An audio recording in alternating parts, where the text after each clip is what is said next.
ನಮಸ್ಕಾರ, ನೀವು ನೋಡ್ತಾ ಇದ್ದೀರಾ ಏನ್ ಸಮಾಚಾರ. ನಾನು ಸಬಾ ಹಕೀಂ. ಪ್ರಮುಖ ಸುದ್ದಿಗಳನ್ನು ನೋಡೋಣ. ಮೊದಲಿಗೆ ಹೆಡ್ಲೈನ್ಸ್.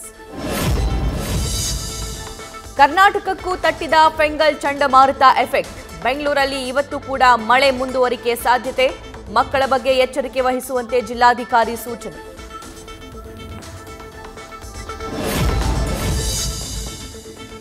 ಸೈಕ್ಲೋನ್ನಿಂದ ಕೋಲಾರ ಜಿಲ್ಲೆಯಲ್ಲೂ ಭಾರೀ ಮಳೆ. ಮುಂಜಾಗ್ರತಾ ಕ್ರಮವಾಗಿ ಜಿಲ್ಲೆಯ ಶಾಲಾ ಕಾಲೇಜುಗಳಿಗೆ ರಜೆ. ಕೋಲಾರ ಜಿಲ್ಲಾಧಿಕಾರಿ ಅಕ್ರಮ್ ಪಾಷಾ ಸೂಚನೆ.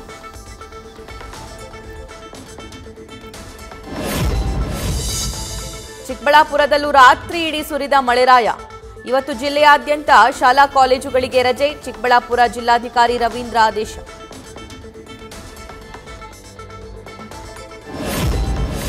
ಬೆಂಗಾಲ್ ಸೈಕ್ಲೋನ್ ಆರ್ಭಟಕ್ಕೆ ತತ್ತರಿಸಿದ ಪುದುಚೇರಿ. ಕಳೆದ 30 ವರ್ಷಗಳಲ್ಲೇ ಒಂದೇ ದಿನ ದಾಖಲೆಯ ಮಳೆ. ಇವತ್ತು ಕೂಡ ಶಾಲಾ ಕಾಲೇಜುಗಳಿಗೆ ರಜೆ.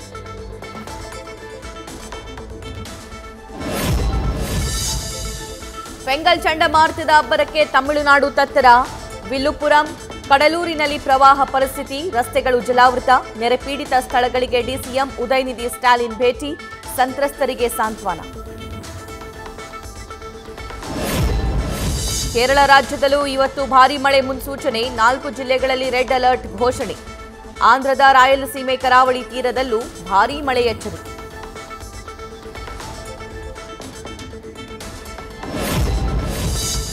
ಇವತ್ತು ಕಲ್ಪತರುನಾಡು ತುಮಕೂರಲ್ಲಿ ಕಾಂಗ್ರೆಸ್ ಸಮಾವೇಶ. ಸವಲತ್ತು ವಿತರಣೆ ನೆಪದಲ್ಲಿ ಸ್ವಾಭಿಮಾನ ಸಮಾವೇಶಕ್ಕೆ ಸಜ್ಜು. ಸರ್ಕಾರಿ ಜೂನಿಯರ್ ಕಾಲೇಜು ಮೈದಾನದಲ್ಲಿ ಬೃಹತ್ ವೇದಿಕೆ ಸಿದ್ಧ.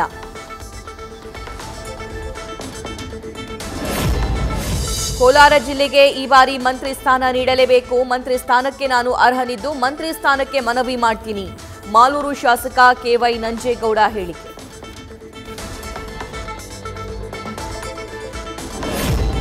ಚಿತ್ರದುರ್ಗದ ಕ್ಯಾದಿಗೆರೆ ಗ್ರಾಮದಲ್ಲಿ ವಿದ್ಯಾರ್ಥಿಗಳ ಗೋಳು. ಶಾಲೆಗೆ ತೆರಳಲು ಸೂಕ್ತ ಬಸ್ ವ್ಯವಸ್ಥೆ ಇಲ್ಲದೆ ಪರದಾಟ. ಅಧಿಕಾರಿಗಳ ಗಮನಕ್ಕೆ ತಂದರೂ ಪ್ರಯೋಜನ ಇಲ್ಲ ಎಂದು ಆಕ್ರೋಶ.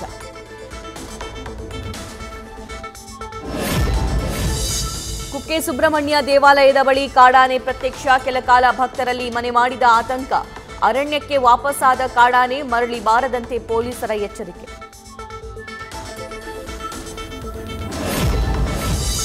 ಮಹಾರಾಷ್ಟ್ರದಲ್ಲಿ ಮುಂದುವರಿದ ಸರ್ಕಾರ ರಚನೆಗೆ ಕಸರತ್ತು. ಸಿಎಂ ಸ್ಥಾನಕ್ಕೆ ಬಿಜೆಪಿಯ ಫಡ್ನವೀಸ್ ಹೆಸರು ಬಹುತೇಕ ಫೈನಲ್. ಇಂದು ಮಹಾಯುತಿ ಕೂಡದ ಶಾಸಕಾಂಗ ಪಕ್ಷದ ಆಯ್ಕೆ ಸಾಧ್ಯತೆ. ಬಿಜೆಪಿ ಆಯ್ಕೆ ಮಾಡುವ ನೂತನ ಸಿಎಂಗೆ ಸಂಪೂರ್ಣ ಬೆಂಬಲ. ಮಹಾಯುತಿ ಕೂಟದಲ್ಲಿ ಯಾವುದೇ ಭಿನ್ನಾಭಿಪ್ರಾಯವಿಲ್ಲ. ಹಂಗಾಮಿ ಸಿಎಂ ಏಕನಾಥ್ ಶಿಂದೆ ಸ್ಪಷ್ಟನೆ. ಸಮುದಾಯದ ಉಳಿವಿಗಾಗಿ ಕನಿಷ್ಠ 3 ಮಕ್ಕಳನ್ನಾದರೂ ಪಡೆಯಬೇಕು. ಆರ್ಎಸ್ಎಸ್ ಮುಖ್ಯಸ್ಥ ಮೋಹನ್ ಭಾಗವತ್ ಹೇಳಿಕೆ. ಜನಸಂಖ್ಯಾ ಬೆಳವಣಿಗೆ ಇಳಿಮುಖದ ಬಗ್ಗೆ ತೀವ್ರ ಕಳಕಳ.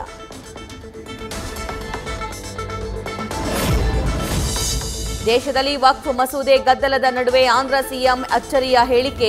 ವಕ್ಫ್ ಮಂಡಳಿಯನ್ನೇ ವಜಾಗೊಳಿಸಿ ಆಂಧ್ರ ಸರ್ಕಾರ ಆದೇಶ. ಶೀಘ್ರದಲ್ಲೇ ಹೊಸ ವಕ್ಫ್ ಬೋರ್ಡ್ ರಚನೆ ಸಾಧ್ಯತೆ.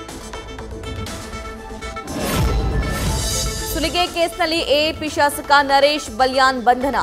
2 ದಿನಗಳ ಕಾಲ ಪೊಲೀಸ್ ಕಸ್ಟಡಿಗೆ ಒಪ್ಪಿಸಿದ ಕೋರ್ಟ್. ಕೇಂದ್ರದ ವಿರುದ್ಧ ವಾಗ್ದಾಳಿ ನಡೆಸಿದ ಶಾಸಕ ನರೇಶ್ ಬಲ್ಯಾನ್.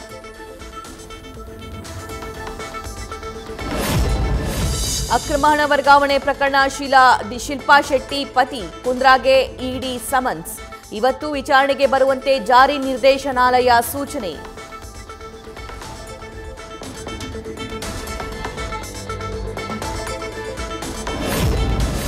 ಮಧ್ಯಪ್ರದೇಶ ಪೊಲೀಸರ ಮಿಂಚಿನ ಕಾರ್ಯಾಚರಣೆ. ಲಾರೆನ್ಸ್ ಬಿಷ್ಣೋಯ್ ಗ್ಯಾಂಗ್ಗೆ ಸೇರಿದ 3 ಬಂಧನ.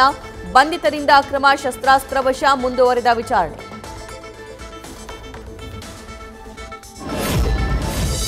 ಉತ್ತರ ಪ್ರದೇಶ ಸರ್ಕಾರದಿಂದ ಮತ್ತೊಂದು ಮಹತ್ವದ ನಿರ್ಧಾರ. ಪ್ರಯಾಗ್ರಾಜ್ನ ಮಹಾಕುಂಭ ಪ್ರದೇಶ ಹೊಸ ಜಿಲ್ಲೆಯಾಗಿ ಘೋಷಣೆ.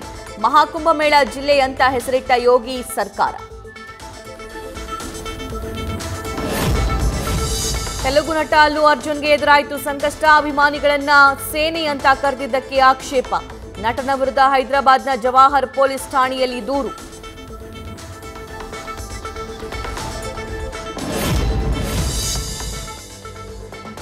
ಮ್ಯಾಕ್ಸ್ ಸಿನಿಮಾ ನೋಡಬೇಕು ಅನ್ನೋದು ಅಮ್ಮನ ಆಸೆ. ಚಿತ್ರದ ಸುದ್ದಿಗೋಷ್ಠಿ ವೇಳೆ ಕಿಚ್ಚ ಸುದೀಪ್ ಭಾವುಕ. ಡಿಸೆಂಬರ್ 25ರಂದು ಅಬ್ಬರಿಸಲು ಬರ್ತಿದ್ದಾನೆ ಮ್ಯಾಕ್ಸ್. ನ್ಯೂಸ್ ಫಸ್ಟ್ ನಿರ್ಭೀತಿಯಿಂದ ನಿಮ್ಮ ಪರವಾಗಿ.